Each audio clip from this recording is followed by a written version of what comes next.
Crime writers Sandra Ireland and Lynn Anderson are here to discuss Scotland and its love for dark and the bloody, with literary agent Jenny Brown. Over to you. Hello, everybody. Thank you so much for coming. As just been said, my name is Jenny Brown, and I am a literary agent based in Scotland, but it's also my enormous pleasure to be chairing a festival called Bloody Scotland, which is Scotland's crime writing festival. It's said that if you want to look into the soul of Scotland, what you should do is read its crime fiction, because our crime fiction holds up a mirror to society. I'm really pleased to be on the panel with two of our finest and most interesting crime writers currently writing in Scotland, Lynn Anderson and Sandra Ireland. Lynn is the author of the Rona MacLeod Forensic Scientist series, which is now into its 13th novel, with the 14th coming out later on this year. And Sandra is the author of two standalone literary psychological thrillers, Beneath the Skin and also Bone Deep, which is published just this month here in India by B Books from Calcutta. So what we're going to be doing is trying to explain to you why we think contemporary Scottish crime writing is so vibrant, and to account for its enormous popularity amongst readers. You might know that crime fiction is the most popular genre by far amongst UK readers, and it's even more popular proportionately amongst Scottish readers. But we don't just read crime and consume it, we write it too. And many of the leading writers whose names you may well be familiar with come from Scotland. I'm thinking of writers like Alexander McCall Smith, or Ian Rankin, Val McDermott, or somebody like Chris Brookmyre. So a lot of writing is happening, and there's a continuum because there's more and more new writers coming forward. I'm just going to ask Lynn, first of all, if she could just explain a bit where Scottish crime writing comes from, because it's not the same as crime writing, the cosy crime writing which went through its golden age in England, is it? No, it isn't. And I thought it was quite a nice place to say that about a half to slightly over a half of all authors of crime fiction are women. So we are a big contingent that write about crime. And we're also writing about the contemporary society that crime exists in. We have not, up to now in the last how many years, had a war in Scotland, but we still have a war of ideas and still a discussion among the sexes. So Scottish crime fiction, most of the world knows about the golden age of crime fiction. They think it's the UK, but it's really just England, with wonderful names like Agatha Christie, P.D. James, wonderful characters like Hercule Poirot. Usually it took place among rich people. The policeman who was of a sort of ordinary common man, was seen as stupid and unable to solve the crime, whereupon someone of the upper classes came in and they solved it. It was a wonderful time for great stories, but Scotland's addiction and desire for crime fiction did not arise from that at all. Totally the opposite. It didn't really come onto the scene till much later, although the route was laid by people like Robert Louis Stevenson. Robert Louis Stevenson wrote wonderful adventure stories, but he also wrote stories like Dr. Jekyll and Mr. Hyde, which really studied the human condition and the dark and light in us all. And you'll find that many Scottish writers will quote Robert Louis Stevenson's Jekyll and Hyde as part of the reason for their study in crime. Moving on from him, we were very lucky to have a wonderful writer called Willie McIlvanney, who was a literary writer but also began Scottish crime fiction with a series of 3 books starring a detective called Laidlaw in Glasgow. Now, totally different from that detective you saw in The Golden Crime of England.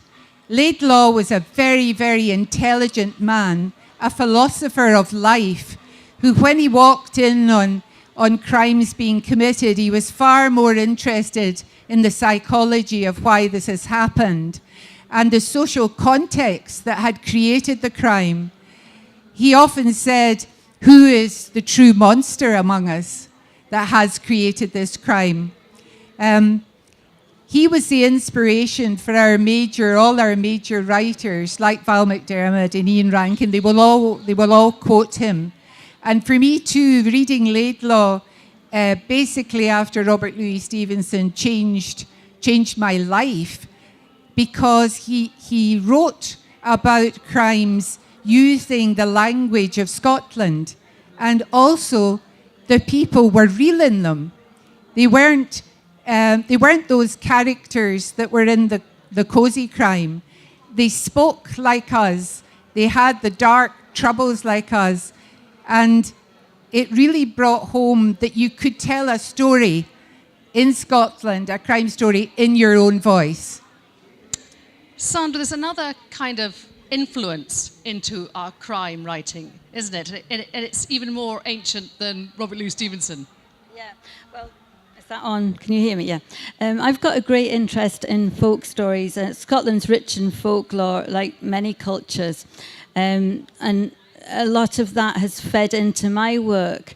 Bone Deep is a story within a story. It uses a very old border ballad, which weaves a strand of a story through the narrative of the novel. In my research, I've come across a lot of folklore which is spread through all different countries, America, Europe, and even in India. The story of the 2 sisters, which I've used for my novel, has its own telling there. And I think these stories, there's a commonality among them. They're universal. And modern day crime fiction, I'm sure, is a sort of what we need. We need to gather around the fire and hear something that frightens us. And I think this is what we're doing when we're buying crime fiction. I think there's very much a sense of community. People swap stories, they share their books. And I think this is what we're doing. But one of the interesting things about the fact that we've got so many Scottish crime writers is the crime rate in Scotland. Now, you might have all heard the stories about Glasgow. Do you know what a Glasgow kiss is? There's nothing romantic about a Glasgow kiss because it's actually a headbutt. And that was, but I guess that was old style Glasgow though, old style Scotland, because in fact, the crime rate in Scotland, what would you say about it now, Glyn? The crime rate in Scotland is at a 20-year low. You won't read that in the papers. You know about it in Scotland, but you won't hear about it south of the border. And actually, they completely Glasgow was known as the knife capital. Gangs fought one another with knives. They ignored ordinary people, but they had vendettas against one another. No one has died from a knife wound in the last 3 years in Scotland. And how they solved that was, instead of thinking of it as a crime, they thought about it as a health problem. So they treated the people involved in the gangs a completely different way. And it changed the whole business of crime there. And in fact, it's now being adopted south of the border in particular areas. And parts of America took some of Police Scotland over to describe what they had been doing with knife crime. So it shows you can. So although we are writing about murders, the murder rate is very low in Scotland. And if you take a very famous BBC series set in a set of books set on the islands of Shetland, the most northern islands, once a week on the telly somebody dies when nobody gets murdered in Shetland. So although we are saying bloody Scotland here, Scotland is anything but bloody. The reason it's called that is because the centre for our festival is in Stirling, which is the scene of many battles, famous battles in Scottish history. So that has given it the name, along with a little bit of tongue-in-cheek Scottish humour. Okay, so the crime rate is actually the crime writing doesn't reflect actually the low crime rate in Scotland. Sandra, you're talking about gathering around the fire and that, sort of commonality of storytelling. But can we drill down just a bit deeper? Why is it crime writing that appeals to, readers all over the UK, and we are hearing this morning less so in India, although it's becoming more popular here.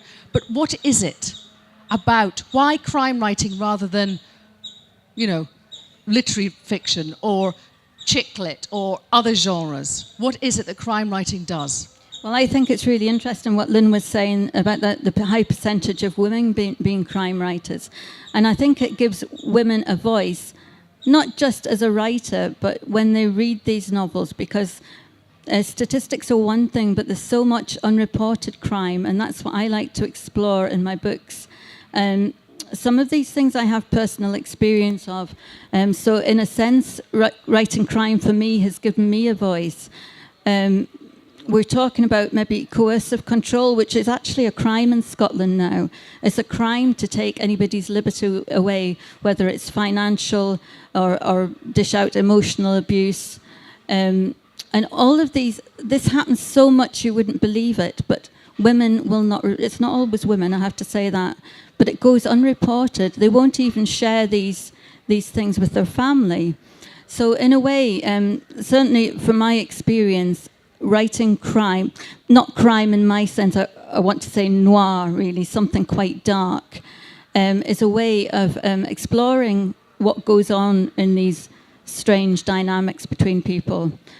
And also, I think people, and from my own experience of the feedback I've had, people reading these novels identify with them. They identify with the characters, and they're saying, well, yes, that happened to me. In Bone Deep, that's more about toxic relationships, but in the book, in my third novel that will be out this summer, it does explore this sort of patriarchy and suppression and that kind of thing. And that was a difficult book to write, but certainly that's definitely, I knew quite early on when I started writing that was the way I wanted to go.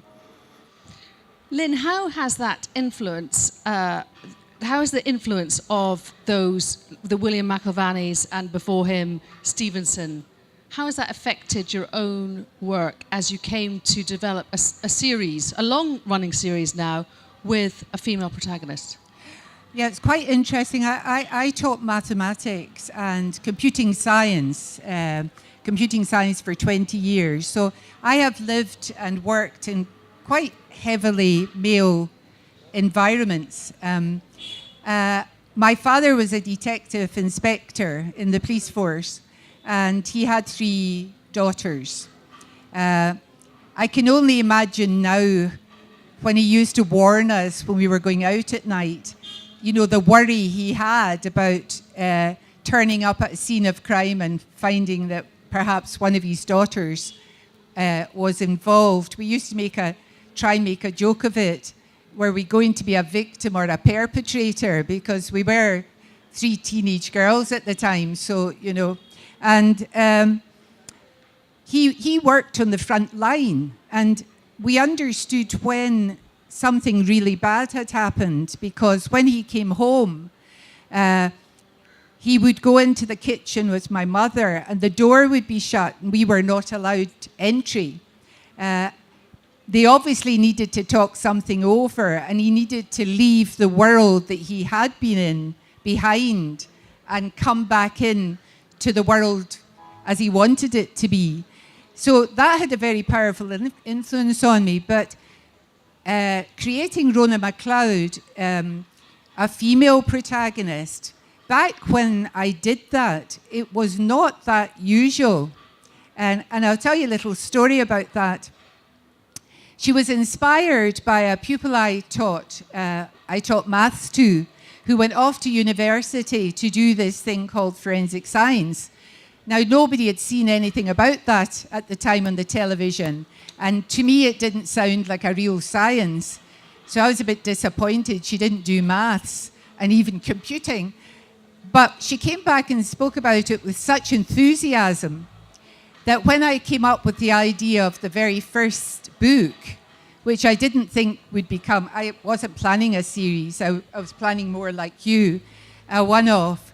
I thought I would have someone turn up at a scene of crime and the victim was connected to them, my dad's biggest fear. And I thought, well, who is that person? And I thought, well, I could make it a male detective, but, you know, that's been done very well and often. And I thought, no, I'll make it a forensic scientist like Emma Hart. And I'll have her turn up at a scene of crime, and the victim looks so like her that she thinks he may be the son she gave up for adoption 17 years before.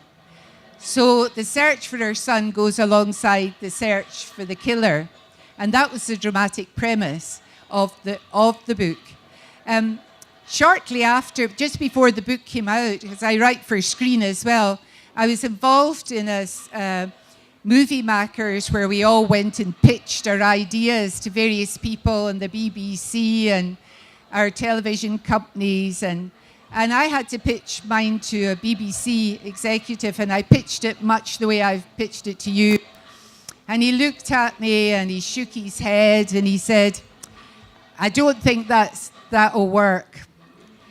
I said, oh, why? And he said, because who could possibly like a woman who gave up her child for adoption? And that was the end of our discussion. So I've just delivered my 14th book. So quite a lot of people have liked a woman who gave a child up for adoption.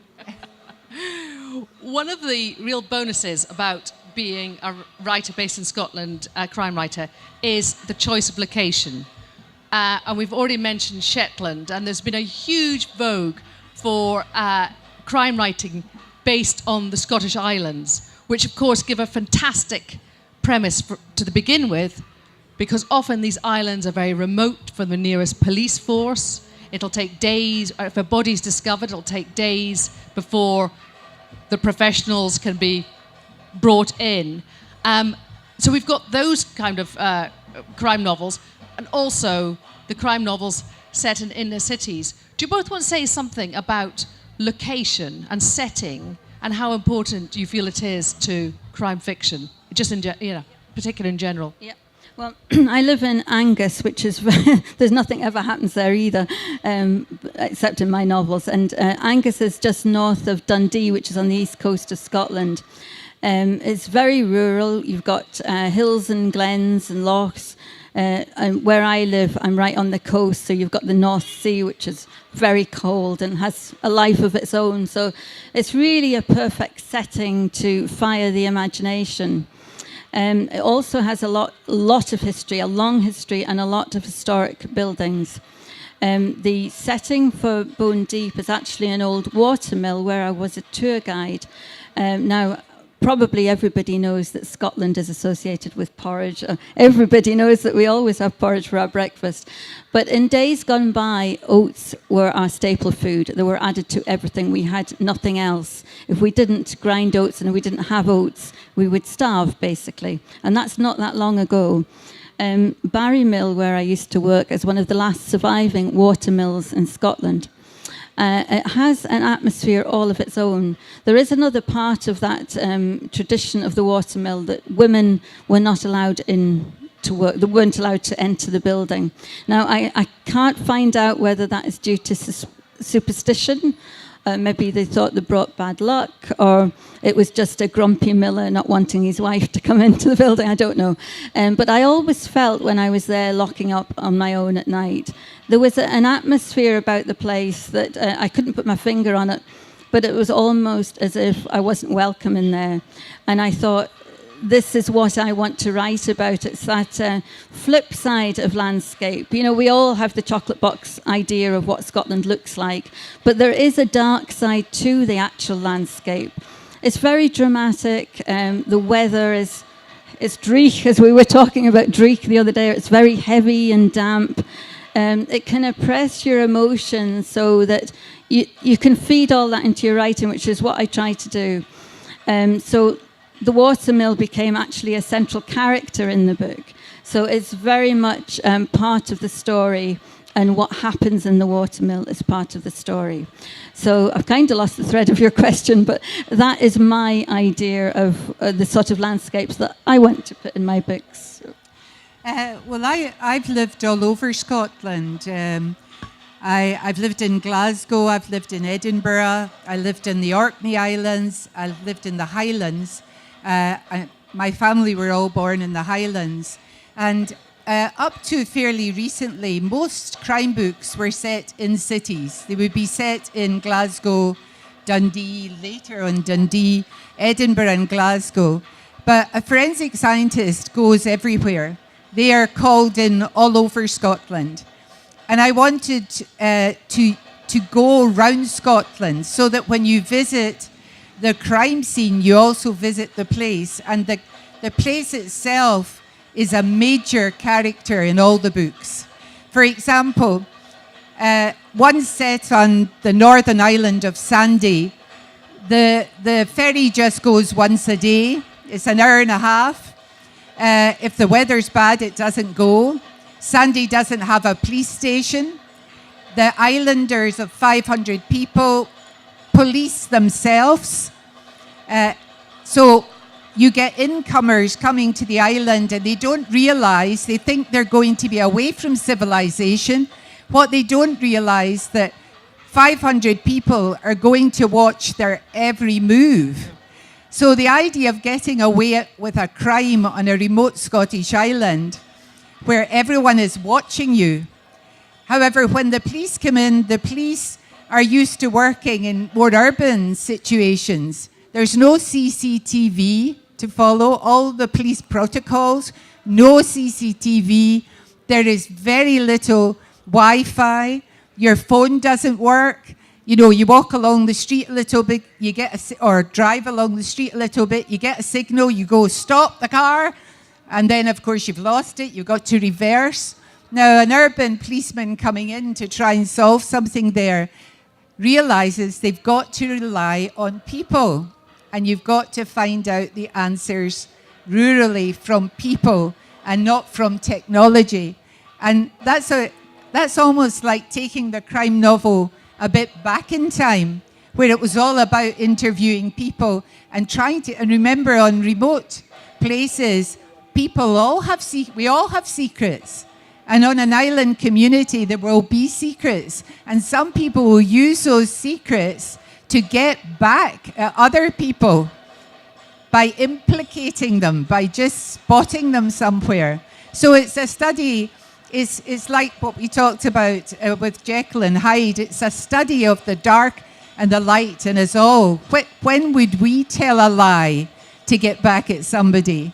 You know, when would we commit what might be a small crime to us, but turns out to be a much bigger one?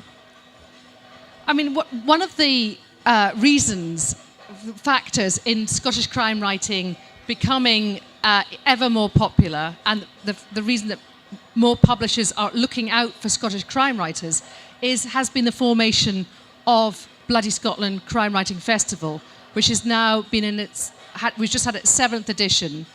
And as Lynn said, happens in Stirling, in the centre of Scotland. It's also got the best castle in the whole of Scotland. Worth visiting if you haven't been to it. And Lynn, just tell the story about how it all came to pass. Well, there was not, although we had the most famous crime writer in the UK, Ian Rankin, the biggest seller in the UK, and a myriad of other good crime writers, there was not a festival in Scotland. And myself and Alex Gray were down at yet another festival in England on crime writing. And we're looking about and we're thinking the proportion of crime writers here from Scotland is pretty high. is it not time that we just change things? And we had a festival and we invited people to come to us. And that was the gem of the idea that became known as Bloody Scotland. My friend Alex Gray came up with the idea. We found as soon as we started to talk to people about it, we knew it was a really good idea because of their reaction. And all the major crime writers in Scotland agreed to come to the first festival. And it's built, last year we had 10,000 people over a weekend. It's not just Scottish writers, it's an international festival. And I think, Jenny, you said the bookseller just published an article today saying there were 3 international festivals in Scotland: the Edinburgh International Festival, Wigtown, and Bloody Scotland. And her whole aim was that's why we're here with you. We've been in India 3 years running now at Kolkata and here. And we invited Indian writers across to Bloody Scotland the last 2 years. And we are building up a really lovely relationship with India writers and Scottish writers. So one of the great things for us is not just the exchange between Scottish writers coming to India and Indian writers coming to Bloody Scotland. And there's a real thirst amongst our audiences for international writing. But we've also, we did an anthology of Scottish crime writing, which was published last year here in India, called Bloody Scotland, and it has stories by 12 different Scottish writers. It's here in the bookshops. It'll be a great introduction to Scottish crime writing if anybody's interested in just getting to know a bit more about the genre. But it's been a lovely association for us. And one of the things I was saying about this festival helping to encourage more writing, Sandra, you could just say a little bit about how we do that. Yeah, I was very lucky to be picked to be a crime in the spotlight person. Now, this is something, I think you've been doing it since the second year, where they have 12 spots for not published crime writers, would-be crime writers, we could say, maybe people at the start of their career. And it's very competitive to get a slot. It's just a 15-minute one. But what people don't tell you when you become an author is that not only will you have to sit and write, you also have to speak and do things like this. And it's very daunting. And it's great to get a platform, not only to share your work, but to have some experience. I was on stage with yourself. Yes. How could I forget? Louise Welsh, Doug Johnston, all very famous crime writers. I was totally in awe of them. I got to share the green room. I was allowed onto the stage to do my 15-minute slot. I think Beneath the Skin had only just been published, so I hadn't talked about it at all. So I was given in front of a crowd of 700. Was that? I thought it was only 200. 700 people. Well, it was quite full. When I was looking out over the rows, it looked quite full to me. So it was a wonderful experience and one that will stay with me. And I made a lot of connections that day. I got to meet people I wouldn't normally meet, and I got to meet other new writers who I've stayed in touch with. So it was really valuable. I guess it's the equivalent of asking a brand new writer to be on the main stage here just before some of your real headliners at this festival. So, I mean, it really is a fantastic opportunity. Daunting, but a fantastic opportunity for a new writer to get their work heard by lots of audience. One thing we haven't touched on before we open up to questions is the fact that it's a very broad church, the Scottish crime writing, as crime writing is generally. So it goes from very, the coziest of crime writing to very dark noir writing. And we've got all sorts of variations in between. And we've even had Chris Brookmyre writing space noir as his new genre he's created. Yeah, and there's a new member of our committee, Abir Mukherjee, he comes from the Kolkata area. He's brought up in Glasgow. I would hotly recommend his work. It's set in Kolkata just as the British are deciding to jump ship and go home. and it's quite a tricky time. And his first book won huge accolades in the UK, and it has sold all abroad. And it's called A Rising Man. It's an astonishing debut novel. And he's also a great, we're thinking you should invite him next year, because he's got a wonderful humour, which is both from Kolkata and Scots. It's a wonderful combination of both cultures and humour, and great writer. Would anybody like to ask us a question about Scottish Crime Writing Festival, crime writing in general? And if you've been read any of the writers we've been talking about, or how known they are here. Like Alexander McCall Smith, is he a name that you'd have come across in the past?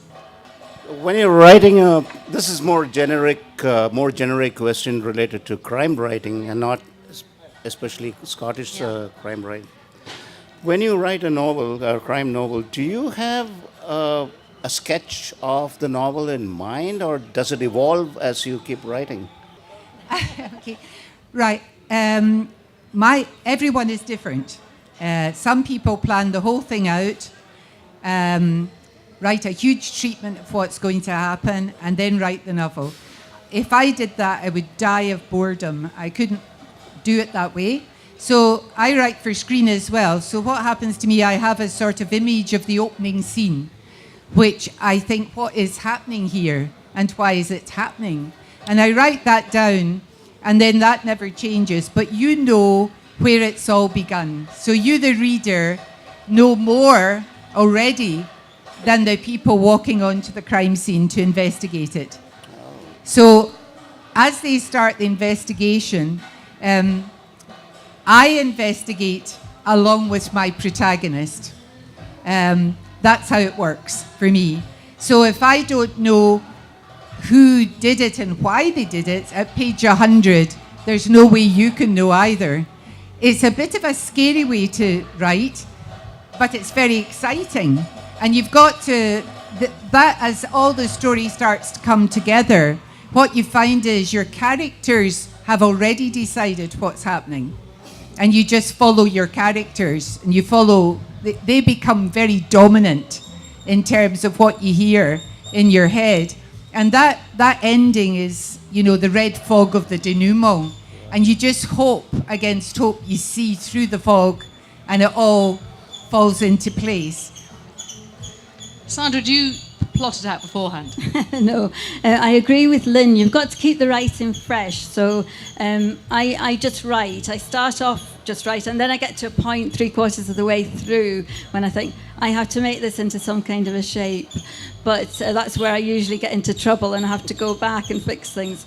But I wouldn't say that I have an idea of the ending. I have an idea of what I want to say. And I have an idea of where the characters should be and what they should have learned by the end of the novel. So like Lynn, I'm not quite sure how I'm going to get there, but it usually works somehow. It's a sort of emotional ending. Yes, yeah. And if you're dealing with a crime, the backbone of a crime novel is justice. Now, it may not be that the person, you won't see them in jail or in a court, but there is a sense of completion. And the end of the novel always reflects the beginning. So because all stories are circular, and you know that at the end, the reader should have some sort of emotional satisfaction with where you've reached. Yeah, definitely agree with that. There's been a lot of talk, particularly in the UK and the States, about crime writing continuing to dwell on violence towards women. And some writers have taken a real stand against this and saying that they're not going to write about particularly sexual violence towards women in their crime writing. And I wondered where you both stand on this issue, whether you think there has been too much in the past and whether that is changing now, and your own attitudes towards it when you're writing. Yeah, do you want me to start? I'm quite uncomfortable reading about violence in a novel. There are points where I feel that I've had to write a violent scene, and I even shy away from that as well, which is not good if you're a writer. You've got to face everything. That's just a very personal opinion, and I would say it's up to everybody to make their own judgment on it. I think maybe with all that's going on politically in the world, maybe we're ready for a little shift where we might be looking for gentler literature. I'm not sure. Maybe that's how I feel, but, what do you think, Lynn? It's quite interesting, this, because if it was to go the other way round, it would be completely unrealistic. The truth is, a lot of young men do die, but they die at the hands of another young man in a fight, or, a drunken fight. Planned deaths, premeditated murder, is more often focused on women. So that's a truth. And we're not going to get away from that. 1 in 3 deaths, 3 women die every day in the UK on the hands of their partners. Now, I don't write that type of book, but there's plenty. In a way, your psychological book. What I don't write, there's not a lot of violence, obvious violence in the books I write, because the most important thing for a reader is to put themselves in the book. They say you should always leave space for your reader to own the book. And so what happens when you write a scene, it's the reader's imagination that is putting in the levels of violence. And in fact, I've seen this in action in one event with Ian Rankin at Bloody Scotland. A reader accused him of having a very violent scene in a particular book. And Ian said, I didn't write that. And we went and got the book, and we went to the scene, and he read the scene out.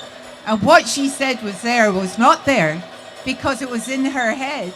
She had put in the other words, and because of the fear factor. And that's the way to write a violent scene. It's not, because once you put in too much, it just becomes comedy. It's not scary anymore. Or it becomes a horror film or something, which has its place. But that's not what we do. Thinking of films, how do you think, with the popularity of detective and crime series on television, Netflix, what impact is that having both on the reading and the writing of crime fiction? Is it making for a more sophisticated type of consumer of crime, or is it having different effects? Well, they're two totally different mediums. Because I work in both. But what I would say is, previously or in the past, wonderful books were translated by the BBC, sometimes a whole book into an hour of television, which is complete nonsense. All the character development, the depths of the emotions were all missing. Then the Scandinavians did the right thing. They took crime stories and they put them over 8 episodes.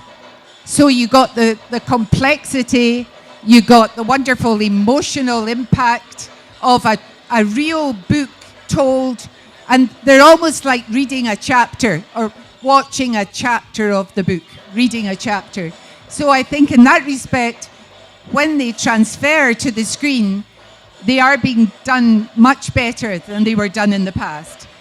They do actually make people go looking for the book, but you always have to remember that the book is a different medium. It's just, you can't do the same thing in a screen that you do in a book. The book is much more personal than an on-screen dramatization. So they're different, equally valid, very exciting, but they can't really be compared. I think readers are becoming more demanding in a sense that, as a writer of psychological thrillers, I feel there's a huge pressure to produce huge twists in a plot. I'm thinking of Sarah Pinborough, Behind Her Eyes, which is a novel I read recently. I really loved it, and I did not see the end coming. And it is a great reading experience. But as a writer, it's quite difficult to come up with these kind of enormous twists that are believable. So I do feel that pressure a lot. And I'm constantly second guessing myself and thinking, have I put enough twists and turns in this plot? But at the end of the day, a story is a story, and you can only write what you want to write and hope people like it. I would say, you know, because I'm a forensic scientist, I work a lot with professionals, and I did a diploma in forensic medical science myself, because it's very important to get the forensics right. You're not writing a textbook, but what you need to do when you have a scene that involves forensics, you must get it right. And the biggest gripe of everyone I work with, you know, pathologists and forensic scientists, when they watch television programs that have forensics in it, they can't watch them. You know, the fact that people turn up at scenes of crime and they've got their hair loose and, you know, flapping about, and they're not suited, and they're not, you know, because of course you can't see their pretty faces if they've got a mask on. And that makes it just feel unreal. But the medium as it is finds it difficult to cope in those situations because it's so visual. So the biggest gripe among the professionals is they can't watch those, but they can read the books, because and we have a very close relationship, a great working relationship with Police Scotland, with the forensic services in Scotland, and we all have the people that we go to ask for advice, and they're always very willing. And the reason they are so willing, and Police Scotland will tell you this, Police Scotland come to Bloody Scotland, the forensic people, the advocates, they all support Bloody Scotland, because if you get the book right, you are like a bridge for the people reading it who might turn up to give evidence in court or to be on a jury. Now, you cannot be in a jury in Scotland now, and you will be presented with forensic information. And the way that you educate the public is to give them the correct material, forensic material, within the fiction, so that they are, and that's why the police work with us. That's what they see as important. Yeah, a question here. Okay. Whenever you are writing a crime thriller, you write how, why, who did it. But after that, what happens? Why is it not being portrayed in the books or the crime thrillers? Like here and all, when you're doing a crime, we usually follow up the news, the newspaper coverage of what is happening, what is going to happen. But after that, after a point, it get disappeared. So if you can try that as a new medium in your books, that will be good. Or what is your opinion about that? In one book called The Reborn, at the end I published what I thought would be the newspaper's take on that particular story. I wanted to do that because it was a very odd story that I was dealing with. I think you have to decide where your interest in the story ends. If you're going to go to court with it, that's a different story, because they may get off. I mean, you don't know what's going to happen in court. All you can do with the people that you have in your team is to deliver the evidence to the procurator. In Scotland, you deliver your evidence to the procurator fiscal. They decide if there's a case to answer. So you collect your evidence that you believe gives a reason to prosecute this person for the crime, and then it moves to the procurator of fiscal. And if they decide, then it goes to court.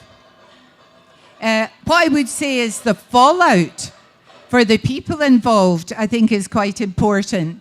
The current book out, the Rona book, Sins of the Dead, has a huge impact on her, both professionally and personally. And so by the end of the book, she is in a dark place.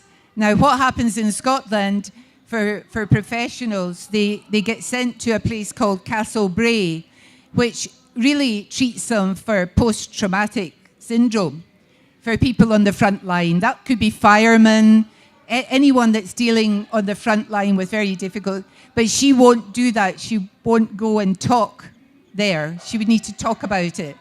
So she goes home to her island of Skye in the hope that she will resolve it on her own there. So, you know, the fallout from any crime is always enormous, but you can't tell everybody's fallout. You can only do the core characters that really represent everyone else. Thank you so much for coming. What a hero audience you are to survive the wildlife noises and our friends down the road. But can you just join me in thanking Sandra Ireland and Lynn Anderson for this talk, and thank you so much for coming.